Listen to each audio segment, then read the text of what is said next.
안녕하십니까. YJ 대체투자 스몰톡 7번째 시간입니다. 네, 오늘은 지난번 글로벌 금융시장 히스토리 요약에 이어서 대체투자 시장 히스토리 요약 부분을 말해 보도록 하겠습니다. 네, 들어갔고요. 다시 보시면은 기존에 일단 미국 기준금리를 먼저 보면서 말씀드려야 될 것 같은데, 기존에 IT 버블로 이제 금리가 올랐다가 IT 버블이 터지면서 한번 떨어졌고, 그 이후에 가다가 서프라임 모기지 쪽, 부동산 쪽 버블이 올라갔다가 또 뻥 터지면서 한번 금리가 내려갔고 0.25%로 가다가 최근에 살짝 정상화되면서 올렸다가 다시 미중 갈등, 코비드 19에서 내려갔다가 최근에 물가가 너무 오르니까 다시 물가 잡기 위해 금리를 올렸다가 현재 어떻게 될지 아직 확정되지 않은 이런 상황에서 그동안 대체투자 쪽은 어떤 일이 있었는지를 좀 파악하면은 이쪽 향후 대체투자에 대해서도 조금은 힌트가 될 수 있지 않을까 싶어서 조사를 해봤습니다. 근데 물론 아까 앞에 지난번 시간에 말씀드린 것처럼 이쪽에는 좀 과거랑 다른 게, 과거는 다 이건 IT에 대한 오버슈팅, 급격하게 올라갔다가 뻥 터지니까 잡기 위해서 어쩔 수 없이 낮은 금리, 이쪽도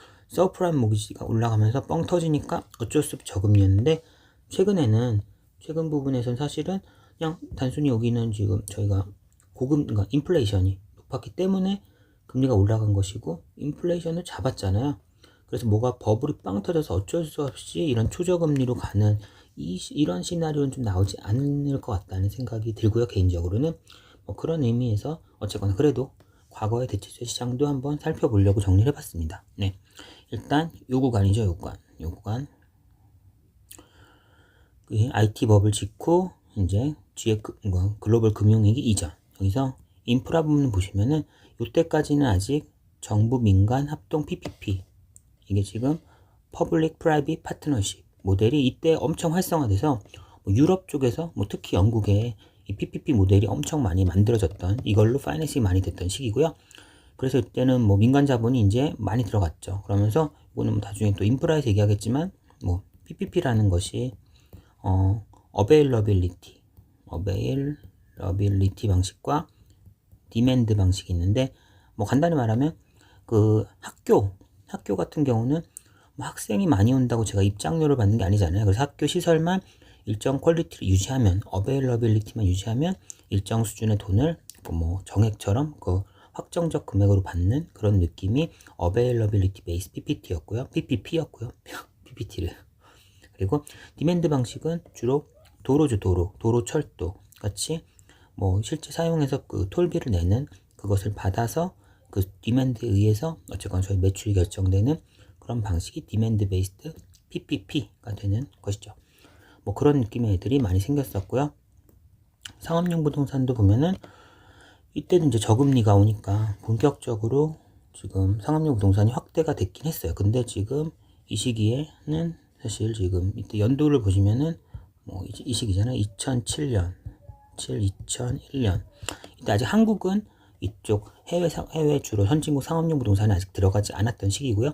글로벌 상업용 부동산 투자자들이 주로 했겠죠. 그래서 어떤 이런 저금리 환경, 이 부분에서 적극적으로 상업용 부동산 투자 확대돼서 다양한 부동산이, 원래부터 이거는 대체 투자의 주축이었으니까 당연히 많은 투자가 있었었고요. 저금리 시절에 사모대출 같은 경우는 아직 거의 없었어요. 그 사모대출은 사실 은행이 메인으로 대출을 하던 그 시장이 이 GFC 글로벌 금융위기 이후 은행 리스크 관리가 강화되면서 은행이 해당 기업 대출 부분을 은행에서 사실상 수축되면서 그 시장이 비은행 금융기관한테 넘어왔던 시장이고요.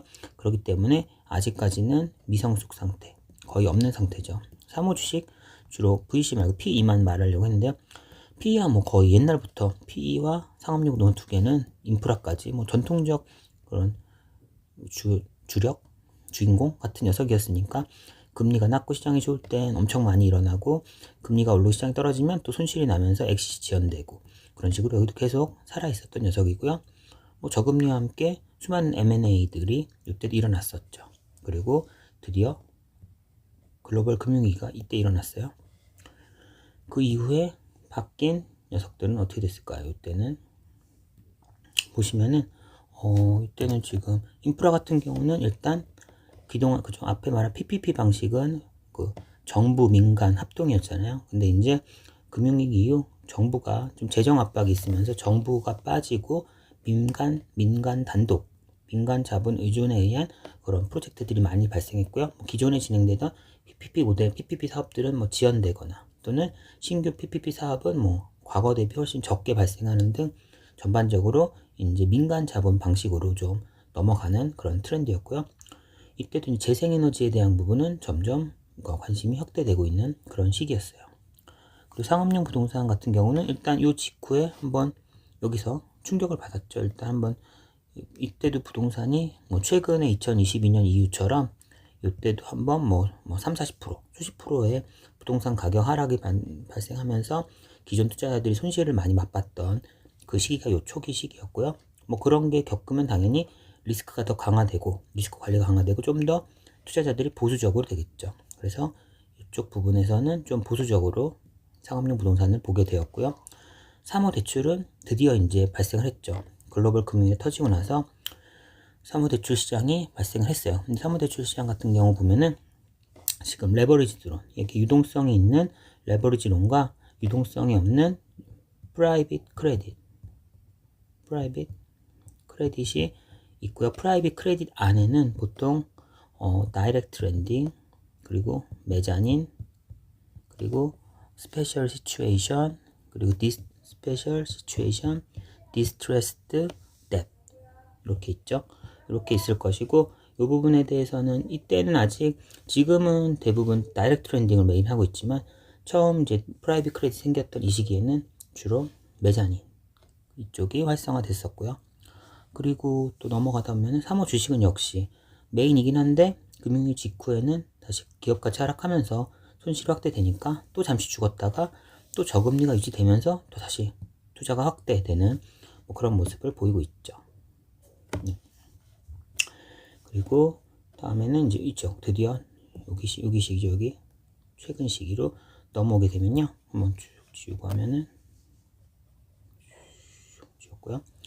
최근 시기에선 사실 인프라 같은 경우는 일단 보시면은 인프라는 기존에 ESG 트렌드 E자가 지워졌네요.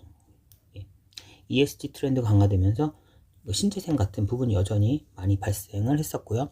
그리고 지금 그 외에는 최근에 같은 경우는 사실은 그러니까 얼마 전까지 클라우드가 활성화되면서 데이터 센터가 많이 1차 붐이라고 생겼었고요. 한국은 뭐 아니었지만 저희는 클라우드 잘 안 쓰죠 아직도.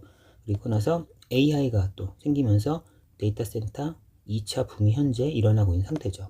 그리고 이 2차 데이터 센터 붐을 서포트하기 위해서는 발전소들이 전기 자체가 모자라서 발전소도 필요한 상태고요. 전기를 공급하는 송배전망까지도 다 부족한 상태라서 약간 지금 데이터 센터발 AI에 의한 데이터 센터발 전력 관련 시장에 대해서 좀 투자에 관심이 많이 있는 그런 상태라고 할 수 있습니다. 상업용 부동산 같은 경우는 코비드-19 이전 이후 뭐 그것도 있지만 그 2022년 금리 급상승 이전 이후로 크게 나눌 수 있는데요. 결국은 그 직전까지 코비드 직전까지는 뭐 또 투자의 거의 버블의 정점이 코비드-19 2019년 정도였다고 생각하고요. 코비드-19 터지면서 실제적으로 이제 해외 이동이 불가능하다 보니까 대체 투자 자체가 뭐 실사를 갈 수가 없고 이래서 2019년부터 2020년부터 22년까지는 초까지는 또 좀 다운됐다가 2022년에 금리가 워낙 많이 오르니까 확 올랐죠. 확 오르니까 뭐 사실은 상업용 부동산은 거의 망했죠. 망했다고 모든 상업용 부동산이 다 손상을 입고 아직도 회복하지 못하고 있고 이제 뭐 일부 뭐 주거시설이나 일부 건들이 반등을 할 수도 있다는 말이 나오고 있고요. 미국 오피스 같은 경우는 향후 몇 년은 더 떨어질 거다. 지금도 나쁘지만 이게 바닥이 아니라 더 내려갈 수 있다 식으로 사실은 아직 고금리 상황에서 스트레스를 제일 많이 받고 있는 그런 시장이라고 할 수 있을 것 같아요. 그 사모대출 같은 경우는 아까는 이제 프라이빗 크레딧에서 메자닌이었죠. 근데 지금 최근에 왔을 때는 다이렉트 렌딩이 거의 50%에 이르고 있어요.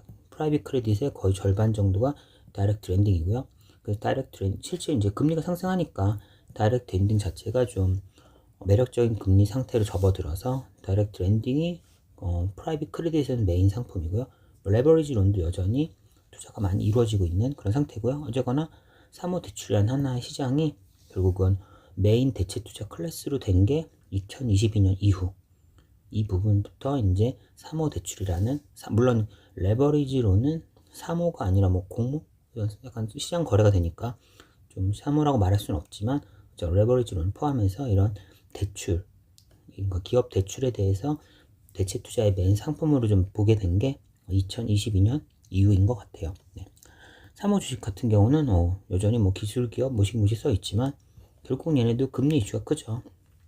지금 고금리 상태에서 밸류에이션이 급락했고 때문에 엑시시 안 되고 있죠. 뭐 지금은 똥값에 팔 수는 없으니까요.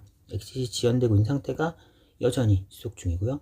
물론 금리가 이제 조금씩 내려가면서 조금씩 뭐 시납으로 완화되고 있지만 그래도 아직은 쉽지 않은 상태고 엑시 지연이 좀 계속 길어지고 있다 보니 최근에는 이제 세컨더리 마켓이 많이 생겼죠. 세컨더리 마켓이라는 거는 그러니까 자산을 팔아서 엑시트하지 않고 그 자산을 보유하고 있는 LP 지분을 이제 세컨더리 시장에서 거래해서 기존의 유동성이 필요한 LP가 이제 다른 LP한테 자기 지분을 팔면서 수익주권 양수도 형태로 넘겨버리면서 이제 다시 유동성을 만드는 그런 세컨더리 시장이 어쨌거나 최근 엑시 지연되면서 이 부분이 많이 확대된 그런 시장이라고 볼 수 있습니다. 네. 오늘은 여기까지고요. 네.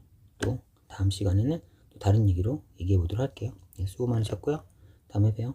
안녕.